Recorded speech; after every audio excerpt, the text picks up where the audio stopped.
sois discipliné. Parce que si tu étais en couple avec un gars et qu'il ne prenait jamais de tes nouvelles, il ne te demandait jamais comment tu vas, il venait juste pour te dire qu'il avait des problèmes, qu'il avait besoin d'argent, toi-même tu n'allais pas te sentir à l'aise parce que tu allais dire que le gars n'est pas attentionné. C'est comme ça que tu fais avec Dieu. Bon. Quand même, il faut voir la discipline. C'est-à-dire que même quand tu n'es pas motivé pour faire un truc, juste parce que tu dois le faire, tu le fais. Hey mes choupis, j'espère que vous allez tous très bien par la grâce de Dieu. En tout cas, moi ça va. Votre reine est de retour avec une... surtout pour une nouvelle vidéo que j'avais vraiment à cœur depuis un moment. Je vais vous parler de cette habitude qui ont complètement changé et transformé ma vie. Et je pense clairement qu'elles peuvent le faire avec vous en fait. Donc je me dis, je me dois de les partager. Mais avant de commencer, si tu es nouveau, abonne-toi.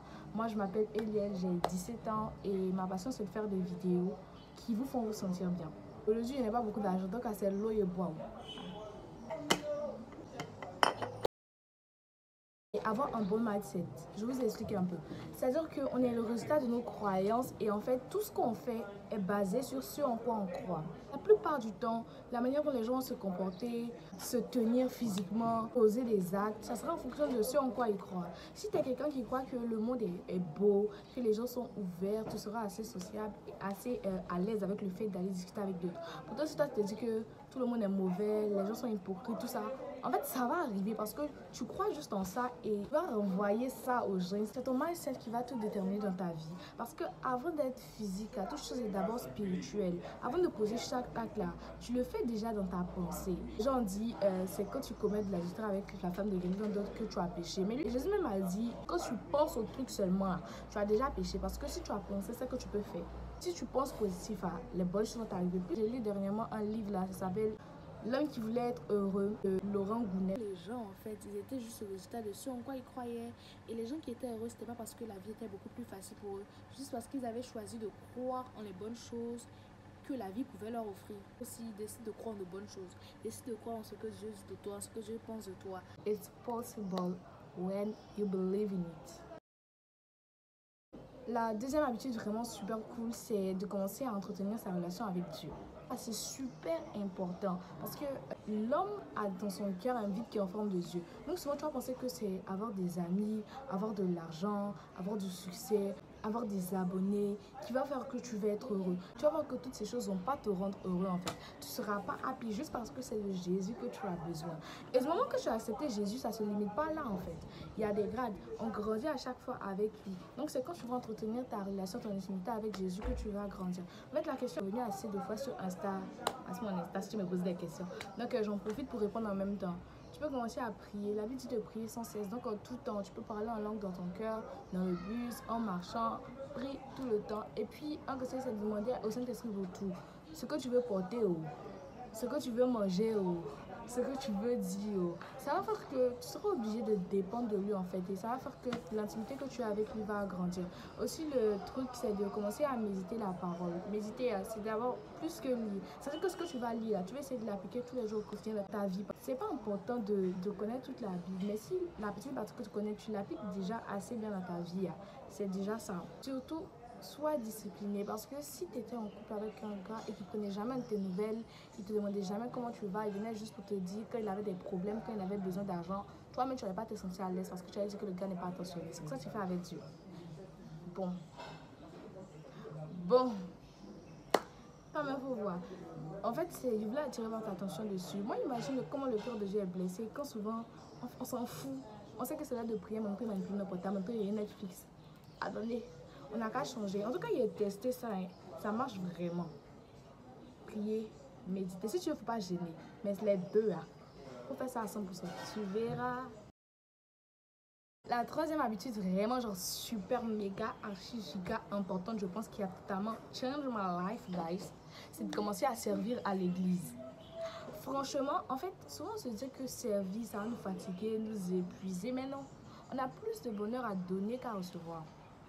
Tu le comprendras que tu as commencé à servir. C'est-à-dire que des fois, quand tu n'es pas bien, tu n'es pas à 100%, mais juste le fait de pouvoir aider d'autres personnes à arriver là où Dieu veut qu'ils arrivent, là, ça te procure une telle joie, une telle passion dans le truc. En même temps, ça va te permettre de pouvoir aiguiser tes dons. Ça va te permettre de pouvoir davantage connaître Christ. Par exemple, moi, commencer à servir dans le groupe de louange, ça m'a vraiment beaucoup aidé. Parce que j'ai commencé à connaître des choses sur la musique, des choses sur ma voix, des choses sur Christ, et te former vraiment en réseau. Ça va te permettre de pouvoir agrandir ta communion fraternelle avec les gens. Et en fait, souviens-toi de celui à qui le maître avait donné un seul talent. Il est allé le cacher parce qu'il dit non, il ne voulait pas que le talent là se perde. Non, hein? Même si c'est un seul talent que tu as, essaie de fructifier ça au maximum pour que Dieu t'appelle bon et fidèle serviteur. Parce que si tu es fidèle dans les petites choses, tu seras fidèle dans les grandes. Il y en a qui disent qu'ils n'ont pas de talent, ils ne savent pas ce qu'ils vont faire à l'église. Aller l'église là, c'est servir à l'église. Arrêtez de minimiser les trucs. Donc, pareil, l'église, Dieu peut te bénir aussi. Donc, il n'y a pas vraiment de sous-service comme certains aiment le faire, aiment le dire. Non. Si tu sens que tu peux aider dans l'église, tu peux servir, commence à le faire. Parce que toi, tu vas voir que ça va accroître la relation que tu as avec Dieu encore. Parce que plus tu es exposé, plus tu as besoin d'être intime à Dieu. Et si tu es assez intime à lui, en fait, là, tu dois le transmettre aux autres au travers du service. C'est ça. Apprendre à être discipliné dans ses études, dans son travail. Parce que c'est qu'il y a des grands qui me suivent ici, mais la plupart, on est à l'école. Du coup, on doit étudier. Mais souvent, on a tellement la flemme avec les réseaux sociaux et puis les types de vidéos super courtes où tu es là, tu scrolles. Tu ne t'en rends pas compte alors que de base, là, tu devais étudier ou bien tu devais terminer ton exercice, congé est fini. Tout ça, c'est bizarre chez toi. Donc, en fait, ça fait que moi, j'ai essayé un truc là, c'est la discipline. C'est-à-dire que même quand tu n'es pas motivé pour faire un truc là, juste parce que tu dois le faire, tu le fais. Que ce soit pour la méditation ou la prière, il n'y a pas toujours envie de prier, il n'y a pas toujours envie de méditer. Mais c'est que genre à 5 heures, it's time for God. It's only time. I have not the choice. Ou bien à 20 heures, it's time for God again. It's only time. I have not the choice. Si j'ai envie ou si j'ai pas envie, je suis obligée de faire. Donc ça fait que tu n'as plus vraiment le choix. Et puis ton corps va s'habituer à ça. Parce que ta chair, en fait, ta chair veut rien faire. Ta chair veut juste s'asseoir, dormir, vivre la belle vie. Pourtant, tu sais que tu as des objectifs. Si tu veux partir à Avada, ça va partir à 10 de moyenne quand même. Non, mais il faut voir. Mais après, bon, il y en a qui comptent assez sur la motivation. La motivation, c'est assez temporaire. C'est-à-dire que pendant un temps, tu as regardé une vidéo YouTube, ils vont te booster, ils vont te parler de l'école. Tu as dit, aujourd'hui, tu étudies un jour, le lendemain, la motivation est finie, donc tu n'étudies plus. C'est pour ça que moi, j'ai dit, essayez de vous fixer un emploi du temps et puis disciplinez-vous. Disciplinez-vous, forcément ça va arriver. Pour ceux qui sont en classe d'examen aussi, essayez de couper votre téléphone. Il y a forcément des sacrifices à faire. Coupez votre téléphone, même si les gens disent que vous n'êtes pas dispo. Ça sera pour un moment et puis après vous pourrez être libre. Pour ceux qui ont du travail aussi, quand vous travaillez, travaillez à 100%. Voilà. Travaillez bien. Moi, c'est ce que je me suis dit maintenant, soit il travaille, soit il ne travaille pas. Donc, quand il prend mon cahier pour étudier, il m'assoit, il étudie correctement. Et puis, genre, de toute façon, on veut faire pour Dieu, on n'a qu'à faire comme ça aussi pour nos études. Parce qu'on peut évangéliser, on peut parler de Dieu aussi au travers de nos notes. Souvent, on n'a pas besoin de trop parler. Juste par ton travail, par tes résultats scolaires, les gens peuvent être touchés. On est ciel et lumière, on n'a qu'un impact. C'est de commencer à avoir une activité extrascolaire. C'est-à-dire qu'à part l'école ou bien à part le travail, essayez de vous trouver une activité qui a vraiment rien à voir, mais qui est une passion personnelle que vous avez. Et ça peut être la photographie, le dessin, la peinture, la musique, la danse, ça dépend de vous. En tout cas, personnellement, c'est la création de contenu. Et puis, vu que j'aime chanter, la poésie, exercer, pour tout ce que la demandé. Ayez une activité qui n'a rien à voir complètement avec l'école, qui va vous permettre de pouvoir vous évader. Parce que dans la vie, on n'étudie pas seulement, on ne travaille pas seulement. Parce qu'on a besoin aussi de se détendre et puis d'être à l'aise. La plupart du temps, les gens ne font pas ce qu'ils aiment. Moi, personnellement, à l'école, là, ce que je fais, c'est pas ce que j'aime. Je suis AD, mais je ne sais pas dire qu'il y a maths, physique, SVT. Tu vois, non. Mais en fait, j'ai pas vraiment le choix. Donc, faire le contenu, poster des vidéos, monter, faire les miniatures, en fait, c'est quelque chose qui me met bien, quelque chose qui me met à l'aise. Donc, toi aussi, essaie de trouver une activité et par semaine, trouve-toi un temps pour ça. Parce qu'il ne faut pas que tu sois submergé aussi. Dans la vie, il faut être équilibré. Donc, essaie toi-même de voir comment organiser ton emploi du temps, des moments. Si la chose te plaît vraiment, trouve du temps pour te former dedans. C'est pas quelque chose qui est inutile. Si c'est quelque chose que tu aimes, c'est pas quelque chose qui est inutile. En dehors de ce que tu fais, de vraiment formel, tu peux le faire. On soigne ses proches. On ne sait pas quand la mort va frapper. Arrêtez vos gros cœurs bizarres. Souvent, tu causes pas tes parents, tu causes pas tes papa, et s'il meurt aujourd'hui? Et si toi-même tu meurs aujourd'hui? Parce que la Bible même dit, il y a eu un passage dernièrement là qui disait, si tu veux faire ton offrande, un truc comme ça, je paraphrase, et que ton frère a quelque chose contre toi, laisse là ton offrande, tu vas lui demander pardon. On dit c'est ton frère qui a quelque chose contre toi. C'est toi, laisse ton offrande, tu vas pas se demander. Vous voyez comment c'est bizarre, non? Toi, mais tu es en paix avec tout le monde. Parce qu'on dit, sois en paix avec tout le monde tant que cela dépend de toi. Vos discours, Ça m'énerve. Je ne sais pas ce qu'elle dit.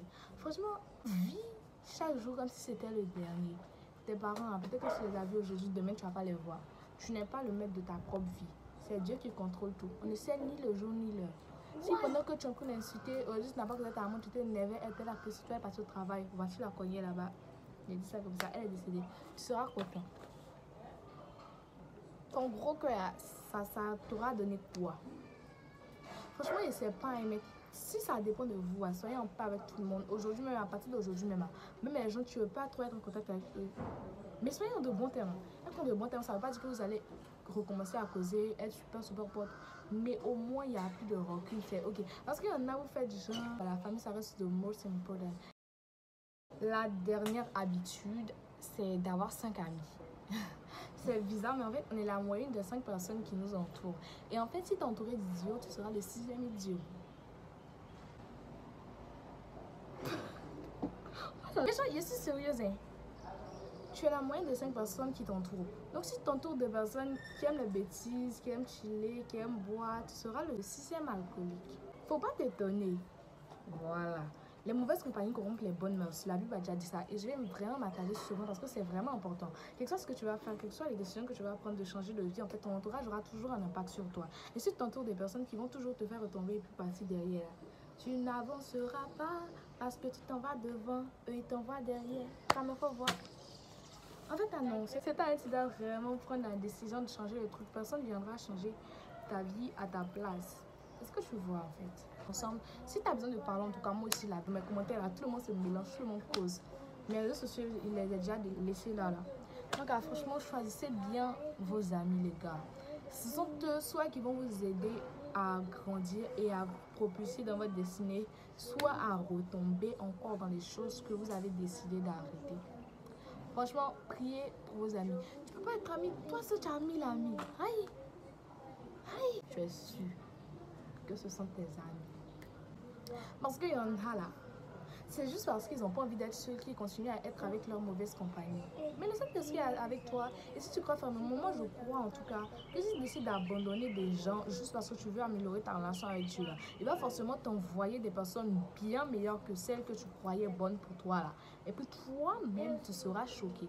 Parce qu'en fait, la bénédiction de Dieu est suivie d'aucun chagrin. Pourtant, le diable qui va te donner ses amis, c'est pour t'emmener dans les bêtises, pour t'emmener dans les choses de la chair, pour t'emmener dans l'impudicité, la dépravation, l'alcool, la drogue, et c'est pas le suicide. Parce que tu es avec eux, tu es heureux, mais quand tu arrives à la maison, toi, tu peux là, qui te voit. We'll see you. Est-ce qu'on dit ça? Qui te... Je sais pas, mais j'ai envie de prier pour vous. Par Éternel, te disant merci pour toutes ces personnes qui sont devant cet écran. Merci parce que Seigneur, nous savons qu'elles sont bénies et que tu les bénis de toutes sortes de bénédictions. Merci parce que toi, tu as des projets de bonheur et non de malheur pour nous. Éternel, je prie afin que toi-même tu leur apportes des amis de destinée qui vont les propulser encore dans ce pourquoi tu les as créés. Père, je prie afin que toute attaque de l'ennemi contre eux soit brisée, afin que maintenant leur relation avec toi puisse grandir parce que tu fais en sorte que toute relation qui ne les aidait pas à croître et à grandir dans la communion qu'ils avaient avec toi est maintenant séparée d'eux. Au nom de Jésus. Amen. Dieu vous bénisse. J'espère que la vidéo vous aura plu. N'hésitez pas à la partager. Bon courage à ceux qui révisent. Je pense que je vais faire des mini-vlogs que j'ai postés aujourd'hui. D'ici là, goodbye.